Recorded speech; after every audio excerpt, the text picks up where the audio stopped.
कोणत्याही प्रकारची उद्योगाची पार्श्वभूमी नाही, बरोबर. शिक्षणाचा मनापासून आलेला कंटाळा हेच भांडवल एका अर्थी, बरोबर. आणि त्याहीपेक्षा सुद्धा कोल्हापूरकरांच्या रक्तात नसानसात रोमारोमात भिनलेली बेदरकार वृत्ती की जे काय असेल ते डायरेक्ट तालमीत सारखं अंगावर घ्यायचं. हे सगळं एका बाजूला असताना हे सगळं घेऊन मुंबईला आल्यावर आपण भाजी हा व्यवसाय करावा असं का वाटलं? इतर अनेक व्यवसाय होते. कोल्हापूरला कलेचं माहेरघर म्हणतात. तिथे सिनेमा आहे, चित्रपट आहे, आणखीन इतर अनेक गोष्टी आहेत. चांगला इंजिनिअरिंग उद्योग आपल्या भागात फोफावलेला आहे. तर याऐवजी आपण भाजी करावी असं का वाटलं? सर, ह्याचं मी एक साध्या सिंपल भाषेत उदाहरण म्हणजे उत्तर देईन की इंजिनिअरिंग वगैरे ह्या सर्व गोष्टीसाठी थोडंसं टेक्निकल बॅकग्राऊंड असणं गरजेचं आहे. कला क्षेत्रात जाण्यासाठी किंवा चित्रपट या क्षेत्रात जाण्यासाठी ॲक्टिंग येणं किंवा बाकीच्या गोष्टींची आवड असणं गरजेचं आहे. मी मुंबईला आलोच एका मित्राची कांद्याची ऑर्डर पूर्ण करण्यासाठी. त्यामुळे जे मी पहिलं मार्केटच बघितलं ते वाशी मार्केट. मग ते पाहता क्षणी तुझ्या प्रेमात पडलो त्यातली वाशी मार्केटची काय कोल्हापूरकरांची कमाल आहे बघा. अहो, कोण कोणाच्या कसं प्रेमात पडतं हे कोल्हापूरकर मार्केटच्या प्रेमात पडले आणि ते सुद्धा वाशी मार्केटच्या. सुशांत, शेतकऱ्यांच्या संपर्कात आल्यानंतर असं कळतं की त्यांच्याकडून एखादी भाजी 4 किंवा 6 रुपये किलोनी विकत घेतली जाते आणि ती जेव्हा आम्ही किरकोळ व्यापाऱ्याकडनं मुंबईत, ठाण्यात, पुण्यात विकत घेतो त्यावेळेला त्या भाजीची किंमत 60 रुपये किलो झालेली असते. हा जो मधला पैसा आहे, हा मधला पैसा सुशांत फडणीस तुम्ही घेता का? सर, आत्ताच्या घडीला मला हा बऱ्याच वेळेला आलेला आपण मधली फळी तोडून टाकू वगैरे या गोष्टी आम्ही शेतकऱ्यांपर्यंत पोहोचण्याचा बराच प्रयत्न केलेला आहे. फक्त आम्ही केळी या क्षेत्रामध्ये यशस्वीपणे तो पद्धतीनं पार पाडला. आम्ही भेंडीसाठी कॉन्ट्रॅक्ट फार्मिंग करून बघितलेलं आहे. तर काही 100पैकी 10 शेतकरी सोडल्यास आज तागायत मला नाही वाटत की शेतकऱ्यांना कमी भाव मिळतो. आजच्या घडीला शिमला मिरची किंवा केळी या उत्पादनांचा खर्च अगदी कोणी माझ्यासमोर आणून बसवलं तरी 5 ते 6 रुपयाच्या वरती नाही. 5 रुपये ते किलोच्या मागे 6 रुपये हा खर्च असताना 12 रुपये 10 रुपये हा ॲव्हरेज त्यांना रेट मिळतो. त्याच्यानंतर जी मधली फळी आहे कमिशन मार्केटची, ऑब्व्हियस त्याचा आमचा संबंध नाही कारण आम्ही एक्सपोर्ट मार्केटमध्ये आहोत. कमिशन मार्केट हे लोकल मार्केटमुळे चालतं आणि ती जी फळी आहे ते लोक बऱ्याचशा वेळेला अशा वेंडरना माल देतात विकण्यासाठी. कारण जेव्हा तो एका शेतकऱ्याला 1 गोणी गवार विकायची असते पण त्या जेव्हा 200 गोण्या भरतात तेव्हा 1 ट्रक भरतो. तो 1 ट्रक जेव्हा मुंबई मार्केटमध्ये येतो आणि अखंड ट्रक विकण्याची जेव्हा जबाबदारी कमिशन मार्केटवाल्यावर येते त्यावेळेला त्याला अशा काही फुटपाथवर बसलेल्या भैयांना ज्यांची घरं नाही, जे फुटपाथवर बसतात, काल फक्त हा माझ्याकडे विकत घ्यायला आलेला म्हणून हा मला पैसे आणून देईल या हिशोबाने चाललेलं ते सगळं ट्रेड आहे. त्याच्यातून थोडेसे रेट वाढतात. त्याच्यामध्ये 6 रुपयाचा 10 रुपयाचा माल 15 रुपये होतो. 15 रुपयाचा माल जेव्हा भैयाकडे दिला जातो 2.5 किलोच्या हिशोबाने तो घेऊन जातो किरकोळ व्यापारी 2-2.5 किलो 3 किलो की माझी शिमला मिरची 2.5 किलो संध्याकाळपर्यंत पूर्ण संपेल. पण त्यातली 1.5 किलो हलतच नाही, ती त्याच्याकडे तशीच पडून असते. मग त्यामुळे त्या ज्या परचेसचा रेट 4 पट वाढतो तो फक्त आणि फक्त त्यामुळे तो वाढलेला आहे. तसं बघायला गेलं तर तो जो डिफरन्स आपल्याला फक्त पेपरावर दिसतोय तो कुणाच्याही खिशात जात असेल मला असं वाटत नाही. म्हणजे माझ्या तर नक्कीच जात नाही. बोलताना सुशांत भैया हा शब्द आला. आता मागच्या वर्षी मी राजापूरला गेलो होतो. त्या राजापूरच्या मार्केटमध्ये बाजारपेठेत मी हापूस अशी आरोळी ऐकली आणि ती आरोळी देणारा भैया होता.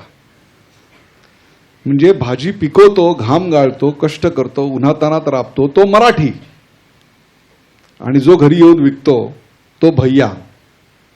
हे चित्र का? हे चित्र बदलता येणार नाही का? बदलता येईल सर, पण म्हणजे आता जर मी एकदम ओपनली बोलायचं ठरलं, सगळं ओपनच आहे. कोल्हापूर आहे, कोल्हापूरला क्लोज काही नाही आहे. फुल टू कोल्हापूरच्या भाषेत फुल टू आहे. तर सर मी याचा दोष पालकांना देईन. या सर्व गोष्टीचा दोष पालकांना देईन. कारण आत्ताच्या पालकांनी म्हणजे जिजाऊ पैदा झाल्याशिवाय शिवबा होणार नाही असं आपण जेव्हा लहानपणापासून म्हणतो, त्यावेळेला पालकांनी एक चौकट आखली आहे की जी माझ्या वडिलांचं देखील 3 स्वप्नांमधली 3 स्वप्न होती की मी कॉमर्स शिक्षण पूर्ण करावं, बँकेत नोकरी करावी आणि बँकेतल्या नोकरी करणाऱ्या मुलीबरोबर लग्न करावं. दोघांच्या पगारातून एकाचे घराचे हप्ते जातील, दुसऱ्याचं सेव्हिंग होईल. ही एवढी स्ट्रेट.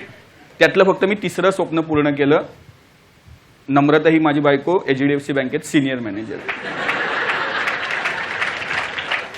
तर ही जी सगळी गोष्ट आहे, तर तुम्हाला स्वतःच्या मुलांना थोडंसं एक्सप्लोजर द्यावं लागेल. पहिली गोष्ट, आपल्या मुलांना थोडंसं 200 किलोमीटर लांबच्या शहरामध्ये पाठवून द्या. कारण तिथे मुलाची लाज संपते. तिथे जर आपण जगलो नाही, कमवलं नाही, तर ह्या गोष्टी चालू होतात आणि त्यावेळेला मुलं काहीही करून ते सर्वाइव्ह होण्याचा प्रयत्नात असतात. जर मी कोल्हापुरातच राहिलो असतो कदाचित, तर असं झालं असतं, अरे इथे मला मित्र ओळखतात, मी घराची पेंटिंगची कामं कशी करायची स्टार्टिंगला, मुंबईत मला ओळखतंय कोण, त्यामुळे माझी लाज मेली. सेम त्याच गोष्टींमधून भैये लोक कदाचित बिहारवरून इथे येतात. आज आमच्या 90% आजूबाजूला असल्यामुळे त्यांची आम्हाला परिस्थिती माहिती आहे. प्रत्येकाची 16-16, 20-20 एकर शेती आहे बिहार सारख्या एरियामध्ये, प्रत्येकाची आहे. म्हटलं अरे तुम्ही तिथं काय नाही करत? अरे कोण खेती करेगा, वहां पे सब पहचानते भाई. म्हणजे त्यांना पण तिथे त्यांच्या शहरात काम करण्यासाठी लाज वाटते, पण ती लाज इथे संपते आणि म्हणून ते आत्ताच्या क्षेत्रामध्ये सर्वात जास्त आहेत. आपल्या इथल्या एखाद्या मुलाला सांगितलं माशाच्या धंद्यामध्ये जास्त प्रॉफिट असतो, फक्त शनिवार रविवार दादर या एरियामध्ये विक, तुझं इन्कम हे एका इंजिनियर, डॉक्टर आणि वकिलापेक्षा जास्त असेल.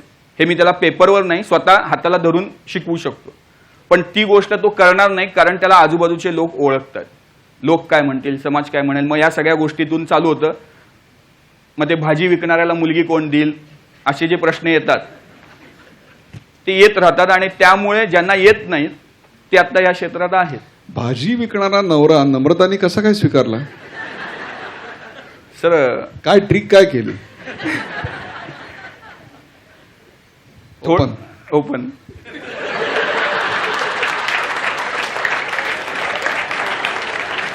या प्रश्नावर घाम यायचं काही कारण नाही आहे. सर म्हणू शकता तुम्ही, थोडं मी मॅन्युपलेट केलंय. इतक्या वर्षांतर का होईना खुलेआमपणे कबुली दिली. नाही, मी ऑलरेडी 3 वर्षापूर्वी दिलेली आहे.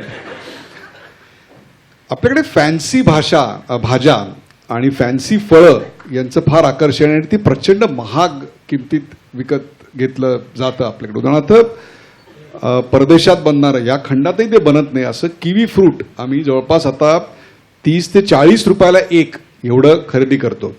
असं काही भारतीय फ्रूट आहे का की जे परदेशी लोक $2, $3 विकत घेतात? ग्रेप्स आहेत सर, बनाना आहेत. ग्रेप्स तुम्हाला 500 ग्रॅम टेस्कोमध्ये इंडियन ग्रेप्स हे 3 पाऊंडला मिळतात. लंडनमध्ये 3 पाऊंड, 2 पाऊंड, ज्याची किंमत ऑलमोस्ट $200 किलो आहे, अर्धा किलो, आणि $400 किलो. आपला आंबा सर्वात जास्त जातो. जपानपासून US पर्यंत आंबा पूर्णपणे जातो. केळी भरपूर प्रमाणात जातात. मी सांगायला मला काही वाटत नाही की आपण लार्जेस्ट सेकंड प्रोड्युसर आहोत वर्ल्डचे. एक दिवस असं येईल की, आणि आत्तापर्यंत जी 10 वर्षाचा कालखंड आला की IT ला सोनेरी दिवस आले, मॅन्युफॅक्चरिंग युनिटला सोनेरी दिवस आले, याच्या पुढची 10 वर्ष ॲग्रिकल्चर आणि ॲग्रिकल्चरशी असलेल्या रिलेटेड असतील. आत्ता ॲग्रिकल्चर हा शब्द वापरला म्हणून हा प्रश्न माझ्या डोक्यात आला की सुशांत फडणवीस सरकारचं कृषी धोरण योग्य आहे असं वाटतं? सर तसं ते CKP आम्ही ब्राह्मण तर मी नाहीच म्हणेन.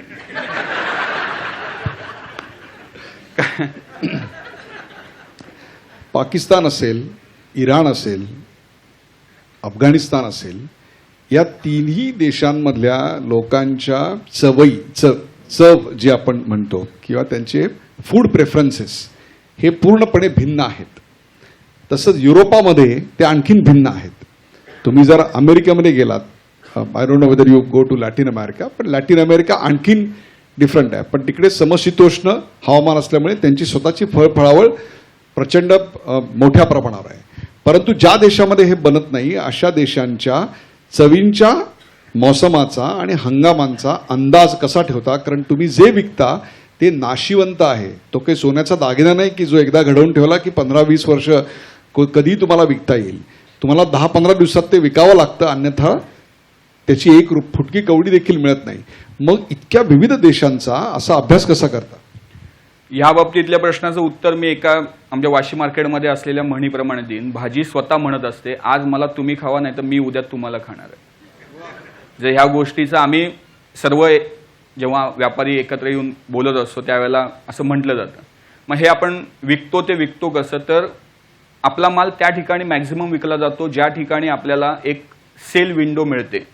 आता केळी विकण्यासाठी फिलिपाईन्स आणि इक्वेडोर आपले सर्वात मोठे रायवल आहेत, पण त्यांचा एक सीझन संपतो आणि तो कालांतराने प्रत्येकाला कळत जाणार की आपल्याला माहिती आहे जानेवारी महिन्यापासून मे महिन्यापर्यंत इंडियाची केळी सर्वात जास्त इराण घेतं. सर्वात जास्त घेतं म्हणजे काय? तर 2,500 कंटेनर 20 टनाचे पर मंथ त्यांचं कन्झम्पशन आहे. आणि आत्ताच्या घडीला आम्ही पाठवत असू 50. आणि इथे आम्ही एक्सपोर्टर एकमेकाचे रायवल म्हणतोय. इराण मार्केटमध्ये माहिती पण नसतं कुणाचा माल कुठेही आलाय. तर त्यामुळे असं काही नाही आहे. आपण जर मिळून एखादा जास्त मोठ्या प्रमाणे प्रकल्प चालवला त्यावेळेला जी अडचण येते, कधीतरी येते ती गोष्ट, त्यावेळेला म्हणजे मी जे स्वतः करतो 2.80 USD 7 किलो असं जर मी विकत असेल आणि मला वाटतंय की माझे एका पोर्टवर 3 कंटेनर अजूनही पडलेले आहेत आणि माझी कॉस्टिंग 2.60 ची आहे, तर ते गॉडफादरमध्ये सांगितल्याप्रमाणे की ऑफरच अशी द्यायची की जी रिफ्यूज नाही झाली पाहिजे. $2.50 मी ऑफर देऊन मोकळे होतो, 3 कंटेनर विकतो. कारण तुम्हाला धंद्यामध्ये 5 पैसे 10 पैसे मारत नाही.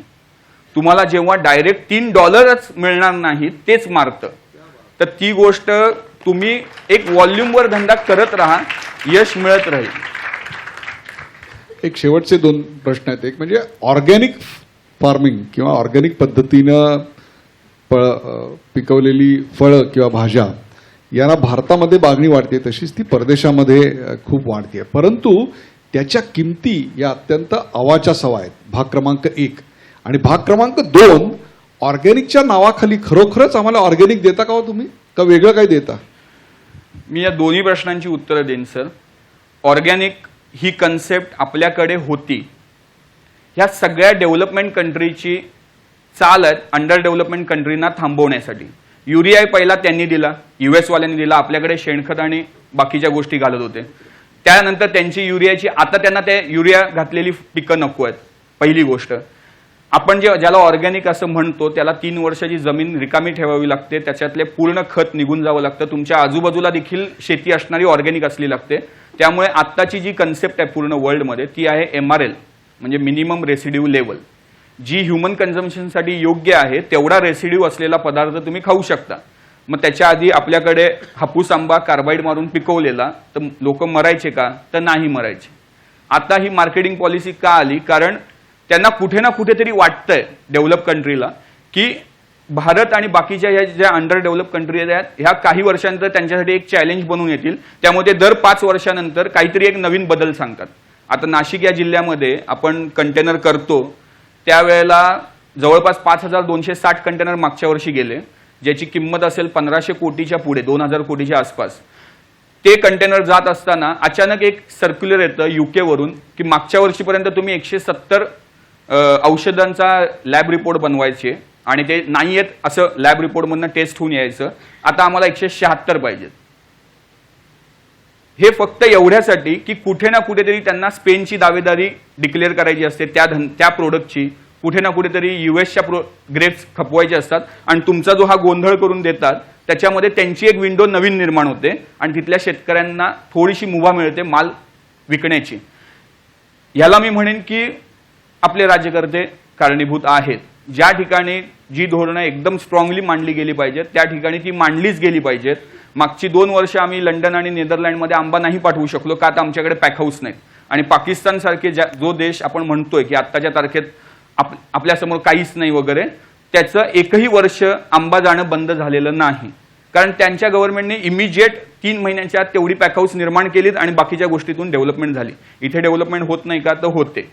फक्त त्या गोष्टींमधला ती डेव्हलपमेंट आमच्यासारख्या विकणाऱ्यांच्या हातात जाते. मग आम्ही कोल्ड स्टोरेज वगैरे डेव्हलप करत राहतो आणि जो पिकवतोय तो एक वेगळी टीम, आम्ही एक वेगळी टीम, घेणारा एक वेगळी टीम, अशी आम्ही 3 टीम बनवून एकमेकांबरोबर स्पर्धा खेळतोय. तर मला असं वाटतंय की ग्रोवर एक्सपोर्टर ही कन्सेप्ट जी पहिली होती आपल्याकडे ती आत्ता जास्त फोफावली पाहिजे. ऍक्च्युअल हा धंदा बघायला गेला तर आमचा नाही. आम्ही भाजी पिकवत नाही, आम्ही केळी पिकवत नाही. तर मग पिकवतं कोणतं? शेतकरी. शेतकऱ्याने शेती करणं सोडू नये असं मला वाटतंय. शेतकऱ्याच्या मुलांनी ती शेती पूर्ण करत राहावी, कारण येणारे 10 ते 15 वर्ष ही फक्त आणि फक्त ॲग्रिकल्चरची असतील आणि त्याचा फायदा कॉर्पोरेट कंपन्या घेतील कदाचित, असं मला एकंदरीत वाटतंय. कारण शेतकऱ्याने त्या फील्डमधलं ग्लॅमर आपल्या मुलांच्या समोर आणलंच नाही. एखादी ट्रिप फिलिपाईन्स सारख्या देशामध्ये जा, बघून हे शेती कशी करतात, सोडून देणं. थोडंसं जर केलं, त्या मुलाला असं वाटलं की मी 1 वर्ष जर शेती केली तर कदाचित मला माझे वडील फिलिपाईन्स सारख्या देशात पाठवतील फिरायला, असं जर झालं आणि त्याला त्या धंद्यातलं ग्लॅमर एक्झॅक्ट काय आहे हे जर कळलं, तर आपल्या इथे MRL बनवणं किंवा ऑर्गॅनिक बनवणं, उत्पादित खर्च, आपला शेतकरी एवढ्या फास्ट त्याच्यात कन्वर्ट होतो की आम्ही त्याला फक्त सांगायचं, अरे हे 5 औषधं नाही वापरायची, उद्यापासून तुला हे करावं लागेल. इमिजिएट तो त्याच्यात बदल करून, कारण शेतकरी मुलाला कपडे घेणार नाही इतका खर्च शेतीवर करतो. बघायला गेलं तर ते करतील, नक्की करतील. आणि ऑर्गॅनिकची मागणी जर जगाची असेल तर आपण नक्की सर्वात जास्त पुरवठा करणारा देश असू. तुमच्या व्यवसायात शेवटचा प्रश्न, तुमच्या व्यवसायामध्ये 2 गोष्टी असतात. एक तर पैसे द्यावे लागतात शेतकऱ्यांना, कारण त्यांच्याकडे तुम्ही माल घेत असता, आणि त्या शेतकऱ्याकडे शिक्षण नसेल परंतु त्याच्याकडे एक अफलातून ग्रामीण शहाणपण, बेरकेपण असतं. आणि ज्यांच्याकडनं तुम्हाला पैसे वसूल करायचे आहेत त्या असतात बलदंड अशा मल्टीनॅशनल कंपन्या, त्या असतात बलदंड असे टेस्को सारखे मॉल्स. पैसे देणं, कमीत कमी भावात ती विकत घेणं आणि ती वसूल करणं, त्याचे याच्यात काय सर्वात कठीण आहे असं वाटतं? पैसे वसूल करणं त्यांच्याकडनं का यांना कमीत कमी पैसे देणं? मी असं म्हणत नाही की एखाद्या मालाची कमीत कमी प्राइस त्यांना द्यायची आहे. आपल्याला त्यांच्या भावाला योग्य अशी हमी भाव आपण देणं हे आपली एक जरुरी आहे. कारण शेतकरी समाज जगला तर आमच्यासारखे धंदेवाईक जगतील. ही म्हणजे मी अगदी शतशः आभारी आहे त्यांचं की ते पिकवतात म्हणून मी विकतोय. राहिला प्रश्न सेल्सचा, तर मी असं म्हणेन की एखाद्याला पैसे देण्यापेक्षा दुसऱ्याकडनं पैसे काढणं हे अवघड आहे. मग तुम्हाला त्याची कायम काही ना काहीतरी लाच देत राहावी लागेल की अरे तुझे मी 2 कंटेनर इकडनं चढवले तर ते मागचं तेवढं पेमेंट काढशील. आपल्याला माहिती आहे हा कधी ना कधीतरी जर थांबला तर माझ्या ह्या 2 कंटेनरचे पैसे घेऊनच बुडणार आहे, हे आम्ही कॅल्क्युलेशनमध्येच घेतो. म्हणजे जर आम्ही आमची सेल्स मीटिंग बसवली आमच्या पार्टनरमध्ये, तर आम्ही हे सांगतो, अरे अकबर इंटरनॅशनल मस्कतची पार्टी आपले शेवटचे 5 लाख रुपये घेऊन जाईल, करायचा का धंदा? तर करूया. पण ते 5 बुडतील म्हणून मी 5 कोटीचा धंदा सोडणार नाही. पण नो डाऊट त्या लोकांकडून पैसे वसूल करणं ही अवघड गोष्ट आहे. प्रेक्षको, कोल्हापूरच्या लाल मातीचा गुणच असा आहे की इकडे मल्ल तयार होतात, परंतु इथं एक अस्सल असा ग्रामीण बाजाराचा उद्योजक तयार झाला ज्यांनी कोल्हापूर ते कॅनडा व्हाया माशी मार्केट हा प्रवास केला. इतकंच नाही तर 240 एकरवर 1200 शेतकऱ्यांची मोट बांधली आणि विविध देशांमधल्या चवींचा अभ्यास करत स्वतःचा व्यवसाय उभा केला. पैसा, वेळ आणि मेहनत या तिन्ही गोष्टींची सांगड घालत आज MNC आणि मॉलला एकीकडे टक्कर देत, तर दुसरीकडे अत्यंत महत्वाची आणि मला आवडलेली गोष्ट म्हणजे शेतकरी पिकवतो म्हणूनच आम्ही हा धंदा करू शकतो, तेव्हा शेतकऱ्याच्या पिकाला योग्य तो हमी भाव मिळाला पाहिजे असं म्हणणारा हा पहिला व्यापारी मी बघितला. Thank you very much. It was great talking to you. Thank you sir.